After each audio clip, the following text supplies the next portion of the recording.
আজকে আমরা জানব আলোক নিঃসারক ডায়োড সম্বন্ধে, অর্থাৎ এলইডি বা লাইট এমিটিং ডায়োড সম্বন্ধে। এই আলোক নিঃসারক ডায়োড হচ্ছে একটি ফটো ইলেকট্রনিক ব্যবস্থা, যার সাহায্যে আমরা তড়িৎ শক্তিকে আলোক শক্তিতে রূপান্তরিত করতে পারি।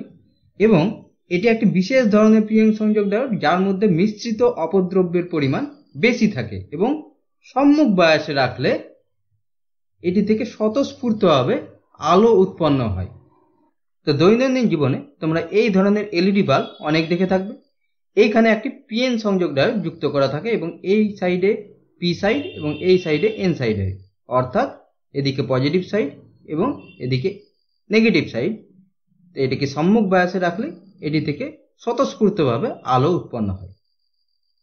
এলইডির বর্তনী চিহ্ন আঁকতে গেলে একটি পিএন জাংশন ডায়োড এঁকে তার থেকে দুটি তীর চিহ্ন বাইরের দিকে অভিমুখ করে আঁকতে হয়, তাহলেই এলইডি বোঝানো হয়।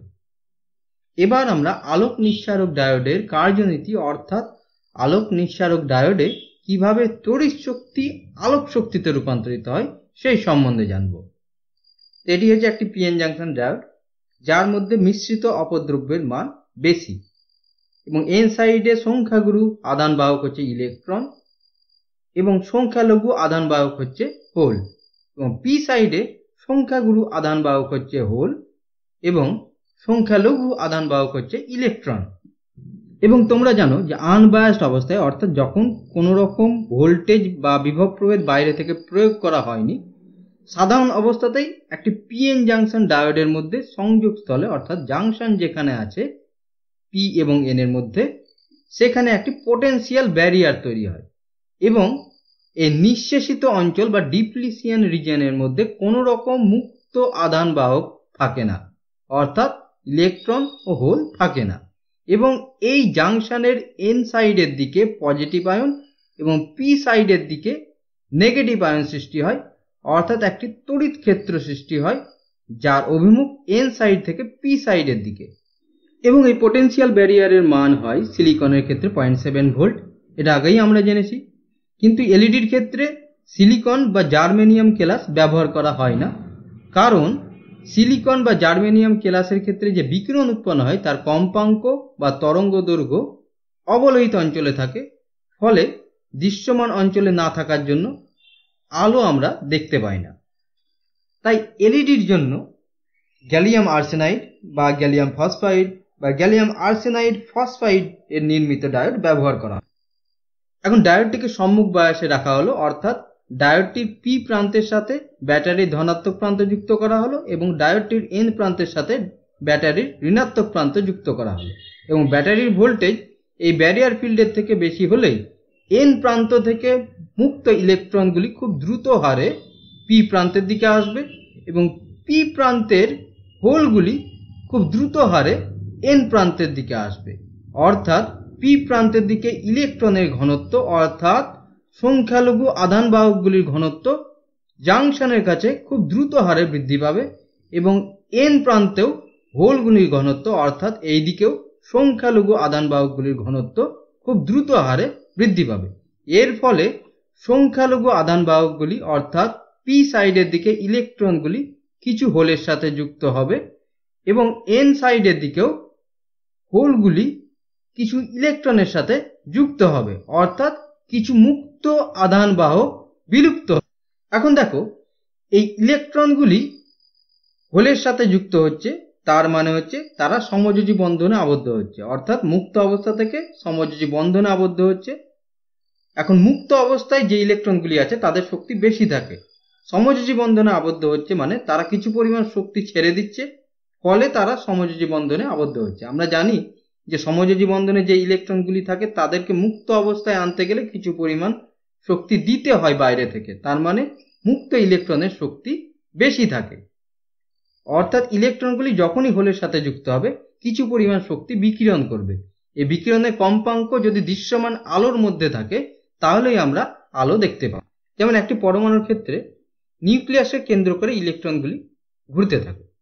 ধরো এই প্রথম কক্ষপথে একটি ইলেকট্রন আছে, এবার এই ইলেকট্রনটিকে আমরা যদি দ্বিতীয় কক্ষপথে, অর্থাৎ উচ্চতর কক্ষপথে নিয়ে যেতে চাই, তাহলে আমাদেরকে বাইরে থেকে শক্তি প্রদান করতে হবে, অর্থাৎ এই ইলেকট্রনটি শক্তি শোষণ করে দ্বিতীয় কক্ষপথে যাবে। আবার তৃতীয় কক্ষপথে যদি নিয়ে যেতে চাই আরও কিছু পরিমাণ শক্তি দিতে হবে এবং ইলেকট্রনটি শক্তি শোষণ করে তৃতীয় কক্ষপথে যাবে। এইভাবে আমরা শক্তি দিতে দিতে একসময় ইলেকট্রনটি শক্তি শোষণ করে মুক্ত ইলেকট্রনে পরিণত হবে। এবার এই মুক্ত ইলেকট্রনটিকে যদি আবার কক্ষপথে নিয়ে আসতে চাই তাহলে এই মুক্ত ইলেকট্রনটিকে কিছু পরিমাণ শক্তি ছেড়ে দিতে হবে। তাহলে এই যে শক্তি ছেড়ে দিল সেটাই ফোটন রূপে নির্গত হয়। আমরা সেটাকেই লিখতে পারি h নিউ হিসাবে, E = h নিউ। h হচ্ছে প্ল্যাঙ্ক কনস্ট্যান্ট এবং নিউ হচ্ছে যে বিকিরণ হলো তার কম্পাঙ্ক। এবং এই বিকিরণের কম্পাঙ্ক যদি লাল রঙের আলোর সঙ্গে সমান হয় তাহলে আমরা লাল রঙের আলো দেখতে পাবো, আর যদি নীল রঙের আলোর সঙ্গে সমান হয় তাহলে আমরা নীল রঙের আলো দেখতে পাবো। তাহলে এখানেও যখন ইলেকট্রনগুলি হোলের সাথে যুক্ত হচ্ছে প্রতিটি ক্ষেত্র থেকে h নিউ পরিমাণ শক্তি নির্গত হচ্ছে এবং নিউ হচ্ছে সেখানে যে শক্তি বিকিরণ হচ্ছে তার কম্পাঙ্ক। এই বিষয়টিকে আমরা খুব সহজেই শক্তিপটির মাধ্যমে ব্যাখ্যা করতে পারি। অর্ধপরিবাহীর ক্ষেত্রে মুক্ত ইলেকট্রনগুলি পরিবহন পটিতে থাকে এবং যোজ্যতা পটিতে হোলগুলি থাকে।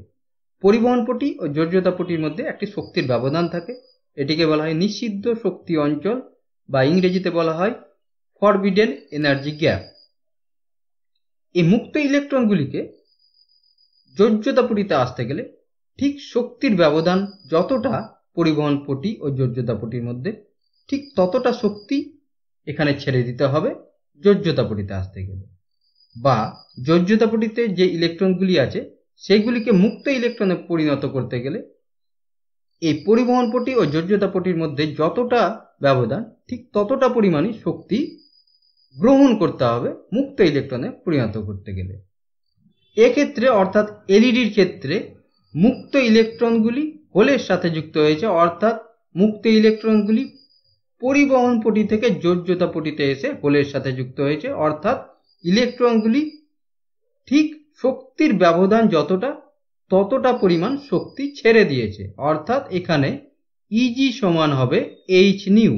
ইজি মানে হচ্ছে শক্তির ব্যবধান বা ফরবিডেন এনার্জি গ্যাপ, এখানে ইজি সমান হবে h নিউ। h হচ্ছে প্ল্যাঙ্ক কনস্ট্যান্ট এবং নিউ হচ্ছে যে পরিমাণ শক্তি বিকিরিত হচ্ছে তার কম্পাঙ্ক।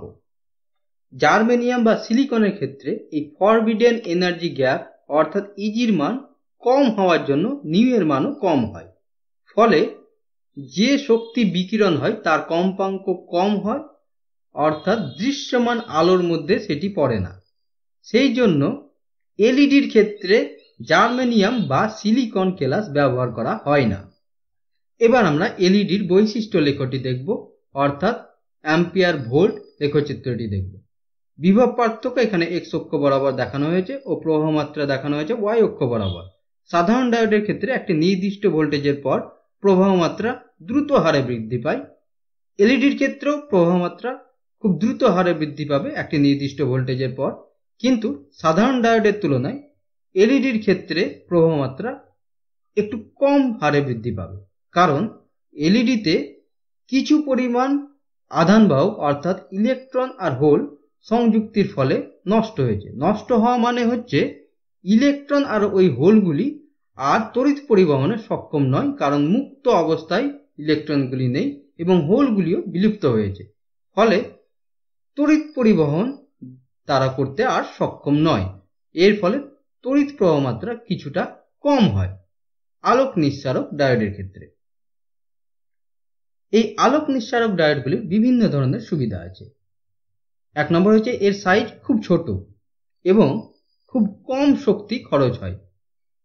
এছাড়াও এর জীবনকাল খুব বেশি, অর্থাৎ অনেক দিন ধরে চলে।